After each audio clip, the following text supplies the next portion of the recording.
ever considered that we are living in a unique time, that something world-changing is about to happen, and that it might concern you? If so, you're in the right place. Keep listening, and you'll hear thought-provoking views behind the news that point to a new and better future for all. Many people now sense that humanity is not alone. So consider this. If the Christ or the Buddha walked among us today as modern men, would we recognize them? What would they be saying? And most importantly, would we listen? Every Sunday on this program, Share International Radio will examine extraordinary events that are unfolding behind the headline news. This may be the message of hope you've been waiting for. And now, welcome to this week's show.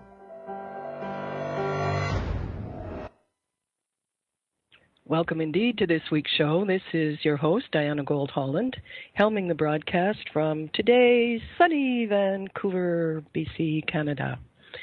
We're approaching our 100th show, but for those of you who are new, let me repeat that the information that we present on this show is for your consideration only.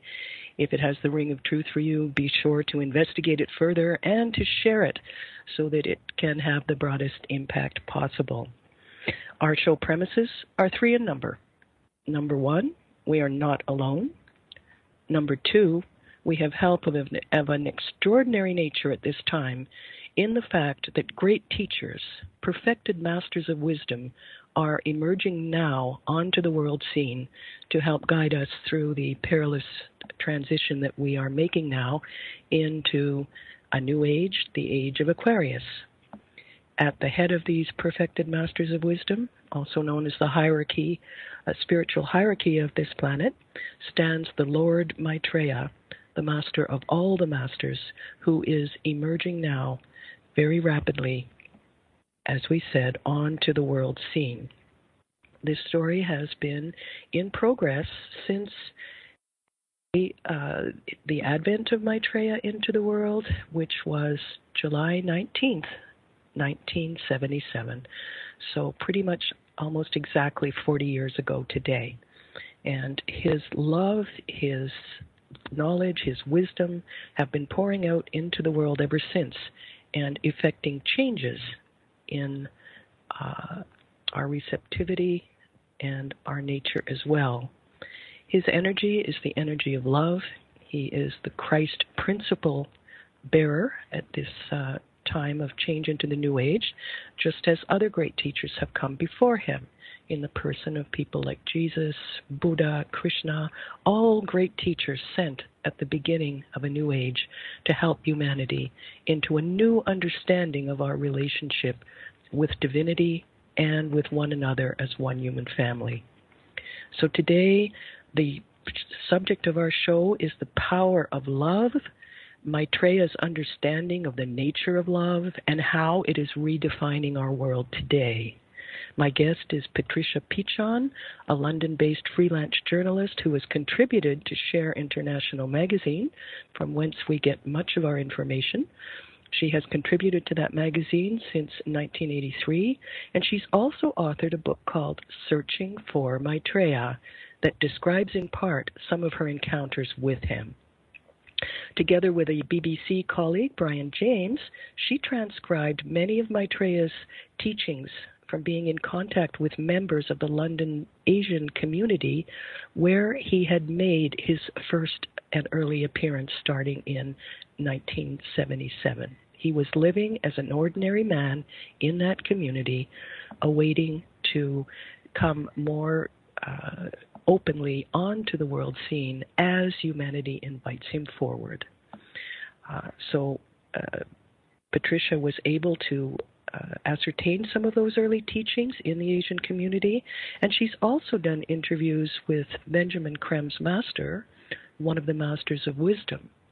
Now, that needs a bit of explanation too. We talked about the great teachers emerging onto our world scene now, called the Masters of Wisdom, and one of them was in direct telepathic contact 24/7 with the chief editor of the magazine Share International, Mr. Benjamin Krem, who lived in London and who lectured worldwide on the emergence of Maitreya and the Masters for almost 50 years, for a very long time, until his death last October. So all of this material, Patricia's material on the emergence, material on Benjamin Creme, you can access all of this material on the Share International magazine website, which is www.share-international.org. That is share, S-H-A-R-E, as in sharing, hyphen, international.org. So, the first thing that we want to discuss with Patricia is a quote from the Master Dwellcool, one of these perfected masters, and that quote is, "Love is an energy, not a sentiment." Welcome, Patricia. I turn the mic over to you to comment on this very beautiful phrase, "Love is an energy, not a sentiment." It's lovely to be here with you, Diana, and also all the listeners of this program. A cordial greeting to all of you. I was always struck by this phrase, "Love is an energy, not a sentiment." And really, quite a long time before I had an actual experience of that, I pondered it, because when I began to read the work of the Master Dwellcool, I began to realize that he was very serious about the power of this love. Love that is basically what stems from the human soul. It's not our selfish love, we prefer one person over another, or we're only interested in our small circle of family and friends. This is a love that is much more universal, that grows in us gradually as our consciousness and our awareness develop. We begin to care beyond the circle of our immediate acquaintances and friends and family. And what happens in the world begins to concern us, and we begin to feel the need for service. This is a development as our heart is affected ever more by this kind of love. The masters wield certain energies, and this is one of them. They see this energy as a very dynamic, very active, very transforming energy. And if we want to change the world, this is the kind of love that we have to develop in a very practical way. It's a love that doesn't choose, it's not conditional, it's all-inclusive, it isn't looking for a reward, and it responds to human need. This is the kind of love that they speak of as an energy, which is a powerful, transforming energy. So the fact of being unconditional is the very mainstream of this love as energy and not a sentiment. Yes, exactly that. And this is the love that the masters themselves give. This is the love that we know in the West as the love of the Christ. This is the love that Jesus gave. We can understand it in those terms when we think of things like that. And people who have been affected by this type of love are indeed transformed. But what we have to realize is that we also have to be able to learn to express that in very practical ways, and ever deepen our love. That is the most important thing, is somehow to take responsibility for the fact that we can develop that kind of love, and we do that by doing. There's no substitute for that. Mm-hmm. So we can achieve and manifest this deeper form of love, and we do that through practical measures, as you said. Love is also an action, and an energy, not only a sentiment. It's a very, very dynamic energy that produces big changes, absolutely. And I think in London, I'd like to talk about this a bit more further on, but in London we've had quite a few knocks this summer. We had 2 terrorist attacks, one over Westminster Bridge, one over London Bridge. We had the terrible attack in Manchester at the music concert, the pop concert by Ariana Grande, and then we had a terrible fire in a tower block of flats, a 24-story block with calamitous consequences. But again, in each and every one of these occasions, a certain kind of love was made manifest in the reaction of people who went to help. And this is profoundly interesting because we have had the opportunity of seeing this one episode after another. And it has been very noticeable in the middle of all this tragedy. And I think the same thing applies when we look at what happened in France, when we look at what's happening in all of these shootings and whatnot occurring everywhere. I just want to make one quick remark before we go to break. We'll get back to, in particular, this Grenfell fire in London and how that particularly manifested the energy of love. But for our listeners who are not familiar with the Master Djwal Khul, the person who gave this quote, "Love is an energy, not a sentiment," I will give you the spelling of his name and a tiny bit of background before we go to break. The Master Djwal Khul, that's D-J-W-H-A-L, second word K-H-U-L, that's his name. Djwal Khul is actually a Tibetan master. And he was instrumental in bringing a complete body of knowledge in the lineage of the ageless wisdom teachings, as they are called. His body of knowledge came through Alice A. Bailey at the earliest years of this century. All that notwithstanding, stay with us because we are going to be talking about love as energy and action in the Great Fire recently in London. Stay tuned. We'll see you on the other side of the break with Patricia Pitchon, London correspondent for Share International, a London journalist who has also written Your Conscious Connection to a More Mindful World. OMTimes Radio. IOM FM.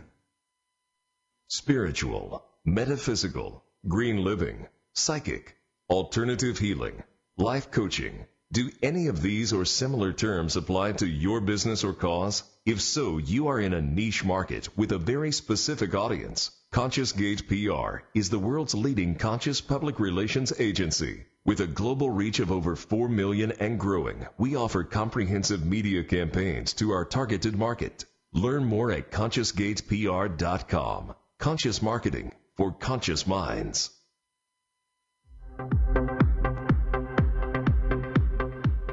Join Vibe Nation radio host, international psychic medium Carrie Turcotte, as she guides her listeners to rediscover themselves by accessing the keys of knowledge that already exist within.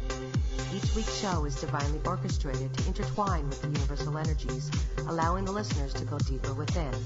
At the end of each show, Carrie will tap into the energies of the listeners and give a message from Spirit about the upcoming week.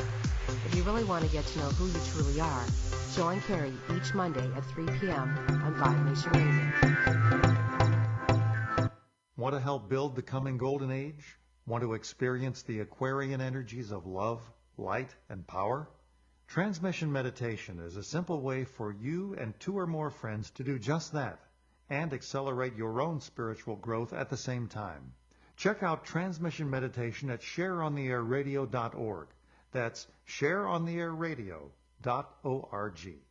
Hey everybody, Rachel Ray here. Nothing brings a bigger smile to my face than cooking up a big meal for the whole family and lots of friends. But there's not enough room at my table for the 17 million kids in our country who struggle with hunger. That's why the Feeding America nationwide network of food banks collects surplus food to give hope to hungry kids. But they can't do it without your help. Support Feeding America and your local food bank at feedingamerica.org. A message from Feeding America and the Ad Council.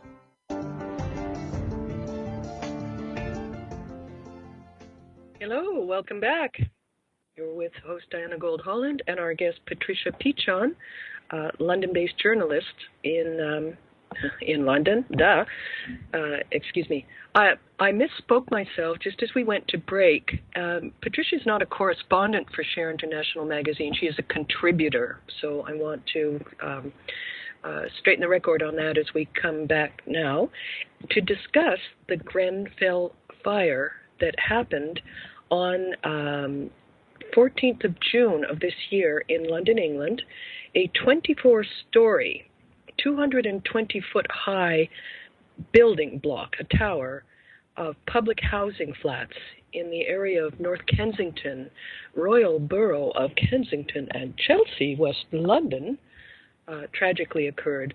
So, Patricia, please tell us more about this terrible fire and how it relates to our theme today. Okay. The fire was very, very unfortunate in the sense that it spread so quickly, and this is what made it so difficult for people who were living in that tower block. Basically, there was an electrical fire on the 4th floor. Firemen went to actually deal with that fire. They thought they had dealt with it, and the whole plan of those kinds of blocks of flats is that fires should be contained, self-contained within each flat and not spread, because when this block was originally built in the 1970s, it had a concrete exterior, so the fire shouldn't have spread. But unfortunately, later some cladding was added to it, and this cladding was sheets of metal, and in between, unfortunately, a flammable material. And because of this, the fire spread within 15 minutes with huge flames shooting up into the sky, right up through the floors, at a tremendous speed. And ultimately, this caused 80 deaths. And there was only one staircase, and people had the wrong instructions: stay in your flats until we get to you. But in fact, with that kind of a fire, it was extremely difficult to get to everyone. And the firemen, although they did their level best, didn't have the right equipment to go above the 14th floor with ladders. Also, there were no sprinklers, and there were many failings here that had to do with, on the one hand, 10,000 firemen were cut from the service. On the other hand, the Tenants Association of this block had been writing to Kensington and Chelsea Council, which is the borough responsible for this building, and they were ignored. A surveyor repeatedly raised concerns about fire hazards in the block. And the firemen themselves also were aware of the dangers of this kind of thing.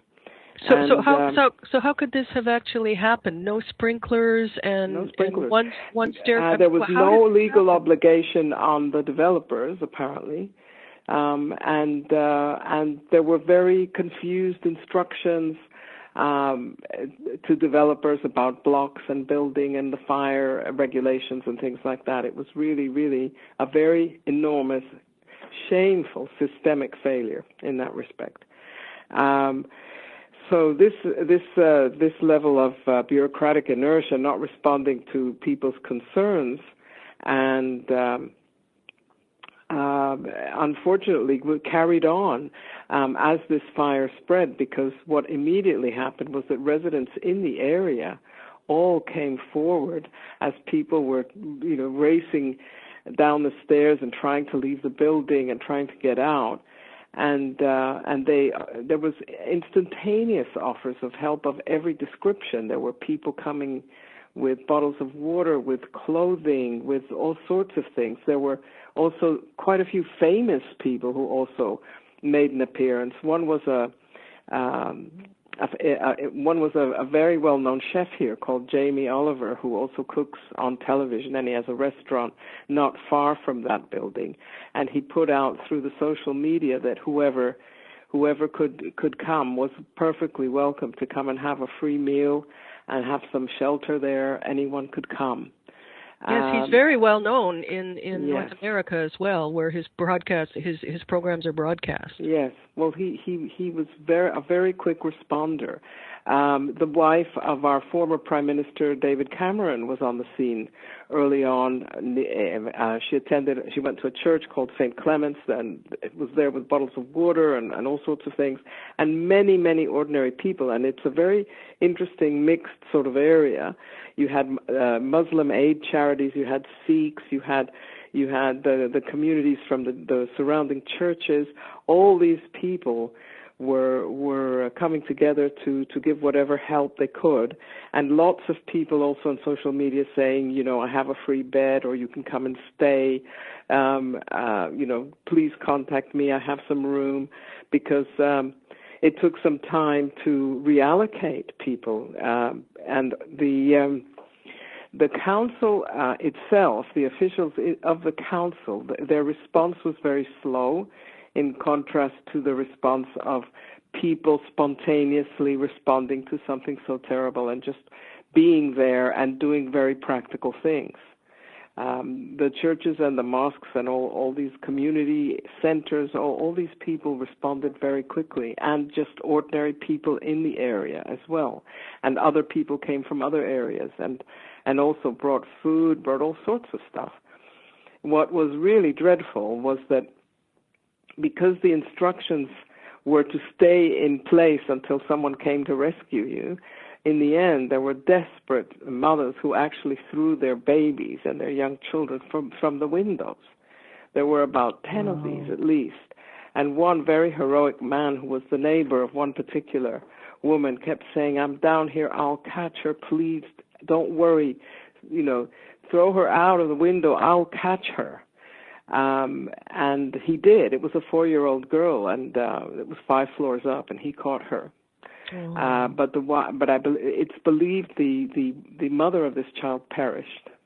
There were many terrible scenes, all watched on television by everybody, and it was the level of help was so great that about 2 or 3 days after the fire, there were a lot of notices on social media from churches, from humanitarian organizations, from all sorts of people saying, please, no more clothes or food. We're absolutely overwhelmed. We have more than enough right now, and we can't actually absorb any more, which was in itself quite extraordinary. So would you say that this is a demonstration of how man can achieve and put into action this more profound unconditional love that has been described to us? This was definitely a demonstration of that kind of brotherly love. It was extremely moving in the middle of so much tragedy and so much heartache. How people responded to this, the alacrity with which they responded. And there was a very sharp contrast between that and the official actions of officials in the council. Right. So there was a difference.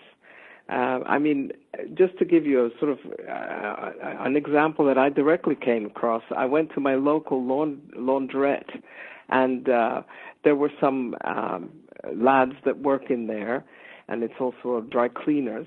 And this is not near Grenfell Tower. It's another neighborhood that's in West London, and this neighborhood is in North London.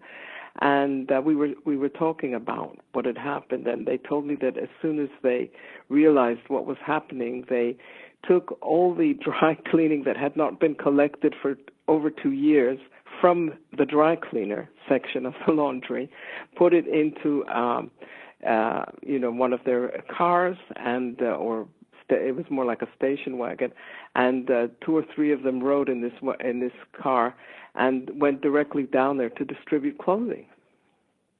Which goes to show you that everybody has something within their ken, within their reach, within their available resources that is maybe not being used, which could be perfectly serviceable in a practical way to refugees, to fire victims, and things like this.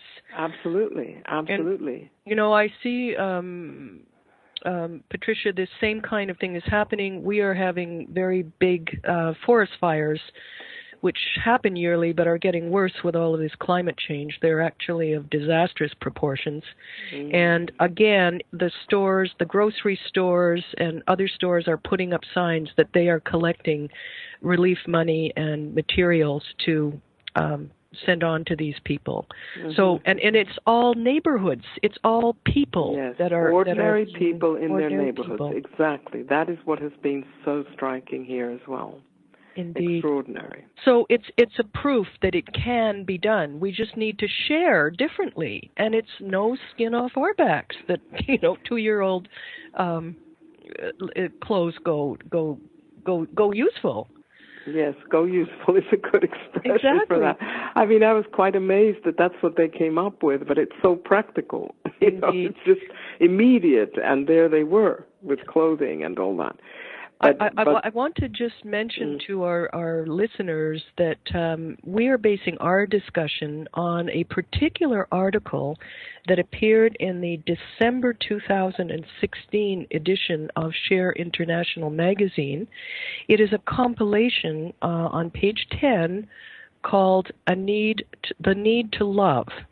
This is a compilation of various things that have appeared in the magazine beforehand. Some of them have to do with with messages that were delivered from Maitreya to the public starting way back in 1977 through Benjamin Creme at public lectures. We'll talk more about that, but those messages were compiled, and they are very fruitful sources of inspiration and teaching.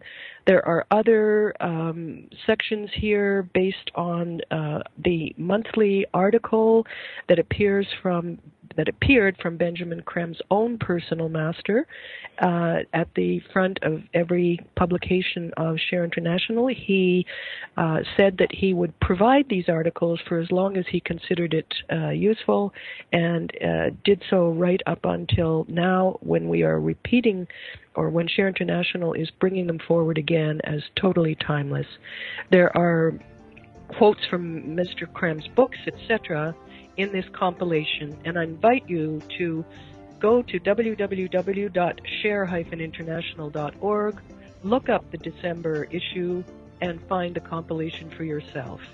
We will be placing the URL on the Facebook page as well for Share on the Air Radio North America, and you can access the material in that way too. Stay tuned. Free your mind. Expand your soul. OMTimes Radio. IOM FM. Have you bought into the idea that you have to work hard for your money, that business is hard?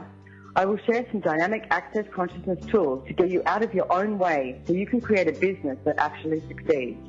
Join me, Simone Millicers, on The Joy of Business at 4 p.m. Mondays Eastern. Want to help humanity and the planet?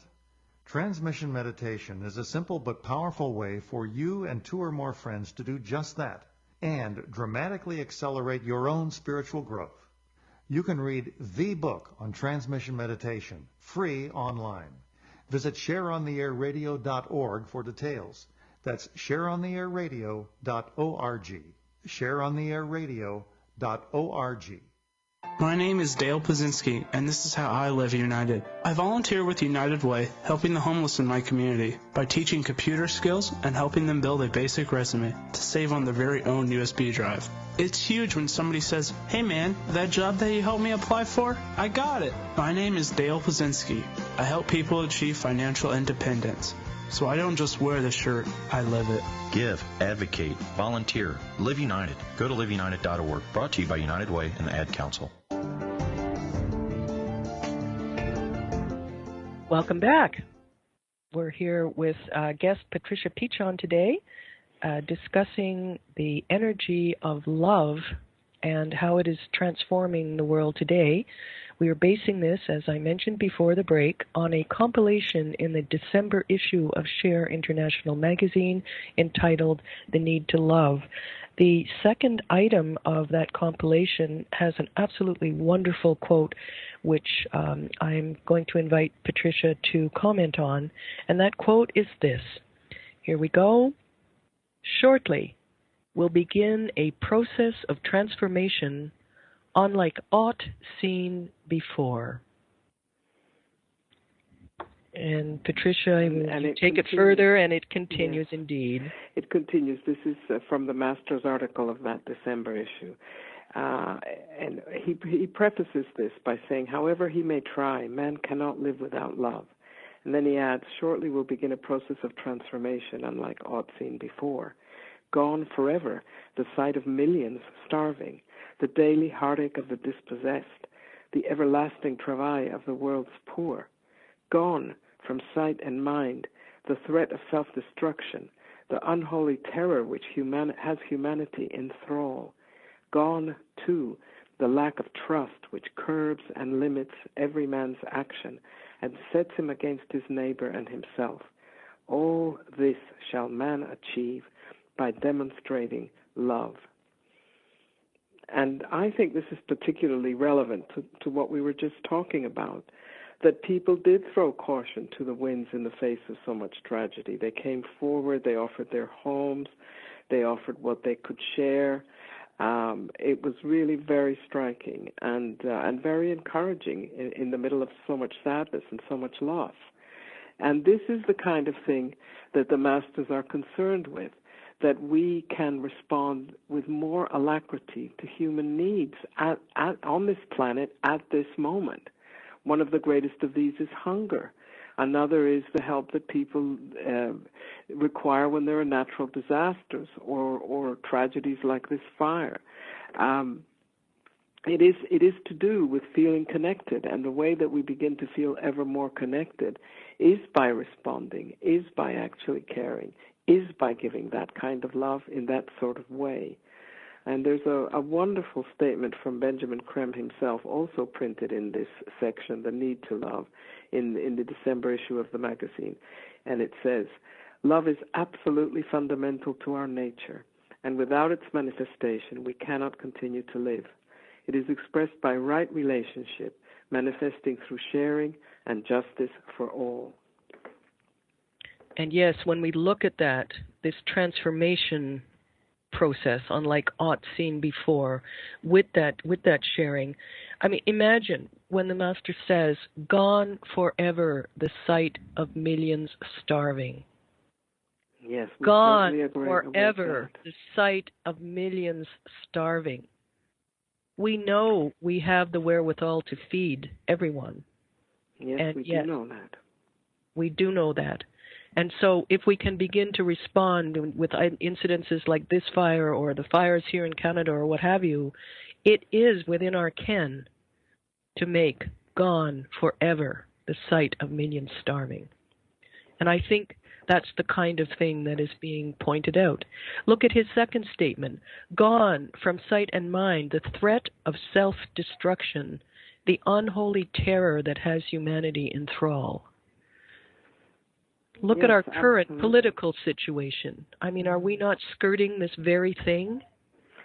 We're skirting it, and yet Maitreya has said before that he says he can see that humanity comes close to the abyss, but then withdraws from that abyss, and his heart is glad. He sees into the future, and he knows the moment and the urgency of this time, but he says man is not actually going to walk into self-destruction. He may come close to that abyss, but he's not going to go there. And maybe we are beginning to see very early signs of that in a variety of ways. Many more people are actually engaging, for example, in volunteering. This is a phenomenon. It's happening. And it matters a great deal. It says, I too am responsible for this earth, for the needs, for the miseries of people, for whatever it is that we can give.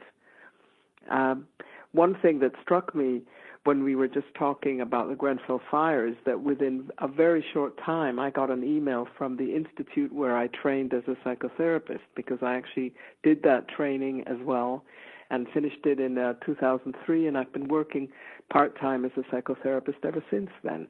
And the institute where I trained actually forwarded a letter from a woman who was coordinating all sorts of therapists in the London area to offer some free time to give counseling and whatever help they could. And so I was being invited to join this, and of course I did put my name down with all my details and my training and so on, and sent it on. And then I got a letter from the coordinator, and she said, we have been so inundated with offers of help that it's going to take us several weeks to sort through this before some of you may hear from us. So there was an enormous response to that request. Which is interesting because, I've always thought that the whole problem is one of distribution. And even now, when you see, please don't send any extra clothes, it'll take us a while to get back to you about volunteering your services, etc. It's all in the distribution that we get boggled down. So there is the goodwill on one end, and there is the need on the other. And yet, how many distribution networks are at our disposal or at the disposal of the powers that be? Imagine turning the military planes into, delivery convoys. And so many things like that could happen. And so, in that sense, I would like to hear your comments, Patricia, on the last part of that master's quote, which is also very powerful. Gone too, the lack of trust, which curbs and limits man's every action and sets him against his neighbor and himself. Yes, this is interesting because I actually think that as people respond with ever greater urgency to the needs of the time and come across many other kinds of people also engaged in this, this is one of the ways in which trust is going to gradually be restored, because people who are at the sharp end of suffering, of need, and so on, are going to actually experience and are beginning to experience the help of others who could just as easily have stayed at home or forgotten about this kind of thing or ignored it and haven't done that. And we need many millions of people to do this, but it is already beginning to happen. I think that as we become engaged, we become connected, and we reconnect with people as well, all sorts of people. And this is the thing, the net that gradually spreads, a sort of net of light, if you like, and restores trust. And this is the way forward. There isn't any other way. This is how we express our love.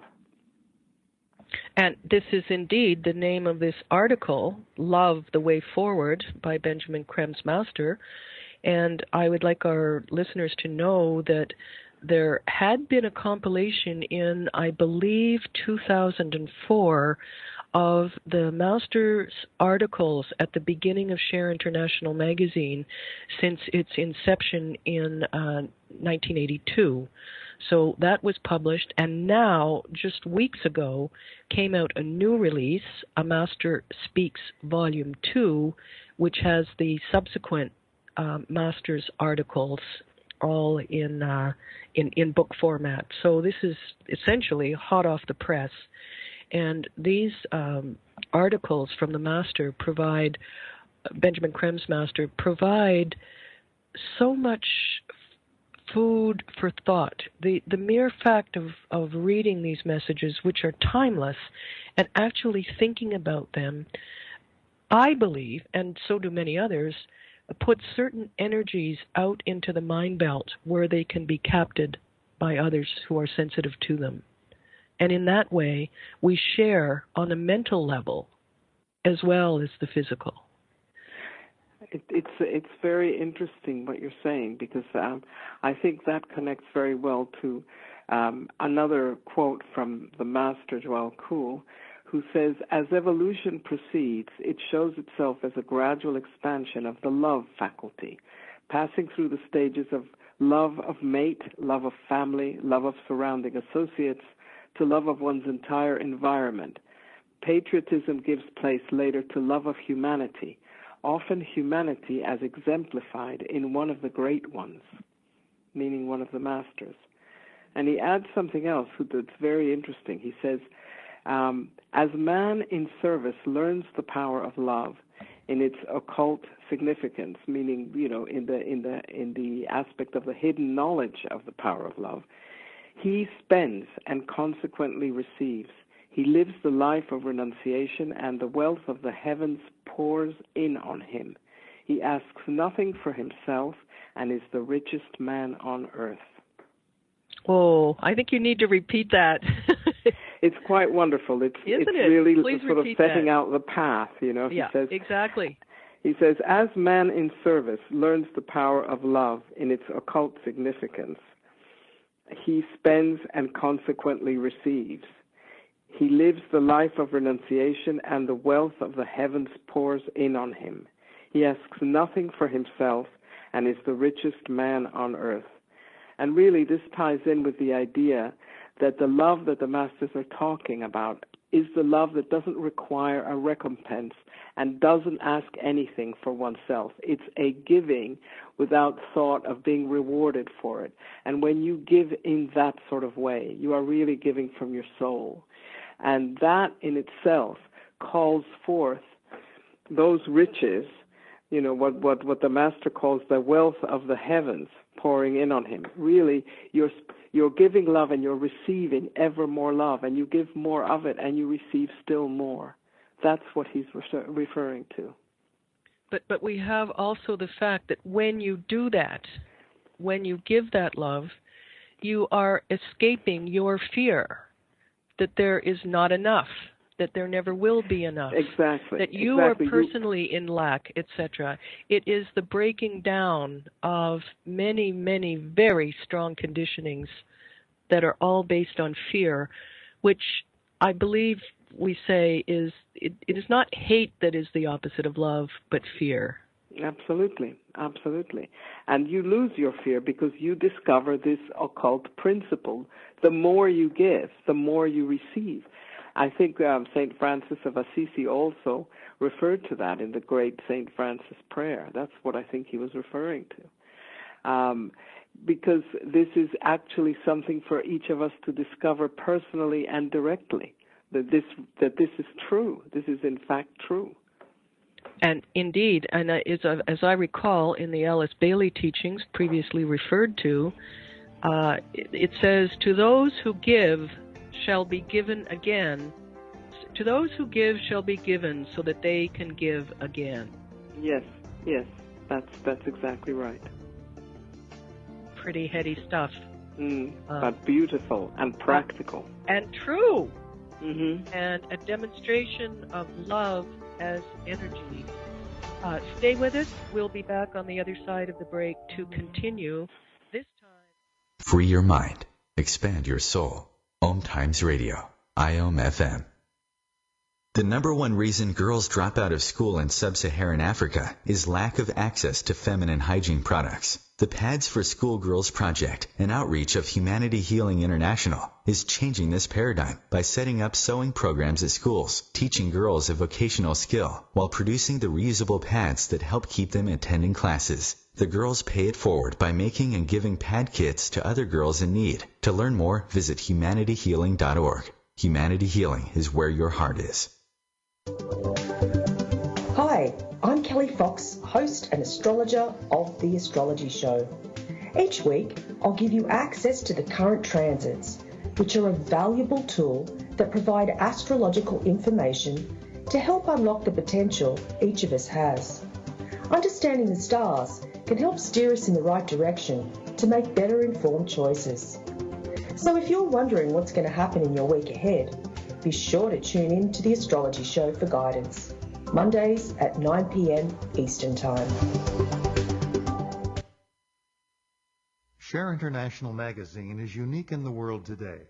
It draws connections that make sense between headline news and spiritual changes unfolding now on a global scale, and explains the forces driving those changes. It may be the message of hope you have been waiting for. Investigate for yourself at shareontheairradio.org. That's shareontheairradio.org. Shareontheairradio.org. It only takes a minute to find out if you may have prediabetes, and you can do it at doihaveprediabetes.org. But you're probably not going to, are you? Kids, work, listening to the radio. You're busy, which is great because busy people can't get prediabetes. Oh my, I read that wrong. They can. Should have worn my glasses. So visit doihaveprediabetes.org and take a short test, because prediabetes can be reversed. Brought to you by the Ad Council and its pre-diabetes awareness partners. Hello, and welcome back to our final segment today with author and journalist Patricia Pitchon.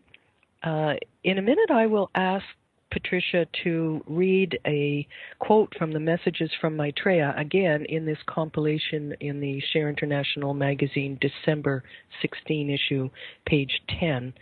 But I want to explain a little bit about the Messages from Maitreya to begin with. It is actually a compiled book published with many others by Benjamin Creme, who edited these messages. They are a transcript of communications that he was asked to receive in the very early stages of Maitreya's emergence. This was a service, it was an experiment, and he began delivering these messages at the beginning of lectures that he was giving in a friend's house, Euston Road, in London, about the emergence of Maitreya. And he continued giving these lectures up until very, very near to his passing. So from 1977 to 1982, these messages were delivered. They are Maitreya's ideas, they are Maitreya's inspiration, but they were delivered through Mr. Creme's voice box, which was slightly altered in tone and quality from the energies of Maitreya passing through as the messages were delivered. There was a total of 140 of them, and if you listen to these messages, or if you read them with great focus, the energies that were delivered at that time are re-released with each hearing or reading. And this is why there was always a message played at the beginning of every lecture by Mr. Creme, these many decades worth of years. So you're welcome to look them up on the Share International website. They are available for purchase at a modest price. The name of the book is Messages from Maitreya, the Christ, the 140 Messages. And please, Patricia, I believe you've picked a section from Message 29, which you would like to comment. Yes, I would, Diana. I just wanted to preface that by explaining that one of the most effective, I think the most effective way of invoking Maitreya's energy is actually to say one of these messages out loud. And in fact, I had experience of that when I was translating 10 messages into Spanish for the first time that anything was ever translated from Benjamin Creme's book into Spanish, and there were messages of Maitreya in there, and in order to make sure I had made a correct translation, I would sort of sound them out loud, both in English and in Spanish, and I spent, the better part of the day doing this, and suddenly I was seized with the most incredible ache of love. I can't describe it in any other way, and I found myself weeping, and I thought, well, am I going mad? What's this? And I rang Benjamin Creme and asked him, why would this be happening to me? And he laughed. He said, you've been invoking Maitreya's energy all day. That wonderful energy of love that actually one can experience as an ache of the heart. It's such an intense love that pours through when you invoke his energy in that way. So oh my God, I translated the messages into French, and I tell you, I had the same experience. This ache of love. Yes, how well put, how very well put. The messages are available for people in several languages, and you just need to check it out. Yes, and people can experiment with that. They can actually say the messages aloud over and over again and see what happens. Mm-hmm. It's all there. And I think many people can experience things like that and understand something of the quality of this love. So anyway, I would like very much to read this excerpt from message number 29 of Maitreya. He says, "My teaching is twofold. It has to do with man's physical nature, the necessities of life. It has to do also with man's relationship to that divine being whom we call God. In my vocabulary, these are as one, for only insofar as man correctly relates to man does he so relate to God. My plan is to show you this, to teach you that when man discovers in himself the ability to share, to love, to trust, from that moment begins his ascent to God. When man discovers in himself the ability to share, to love, yes. to trust, from that moment begins his ascent to God. Share, love, and trust. Yes. Mm-hmm. And that is something that is very dynamic and very possible, and he invites us to walk that path and find out for ourselves what that is. Absolutely, and I invite us to see that plan and that path working out as we see on our television sets, things happening as we volunteer in our communities, as we open our eyes to a person on the bus, you know. All of these, there's such a range whereby this energy of love can be demonstrated. It is total creativity for those who are searching for a creative outlet. Yes, and it's really kind of puts into practice a particular law that one can also discover by doing this, which is that it's not a matter of waiting for him to emerge so that we can then all become good. What has to happen is that we start taking steps now, and in the measure in which we take steps, they, the masters, take steps toward us. It's a law. It's an actual spiritual law. And as well, they need to be invited into our midst. So they are invited into our midst, of course. It has to be by invitation. Masters never, ever impose themselves or violate human free will. But through our actions, actually coming to the aid of people, serving people, being aware of the time we live in and the need that there is. In the measure in which we put things like this into practice, we take steps and they then take steps towards us.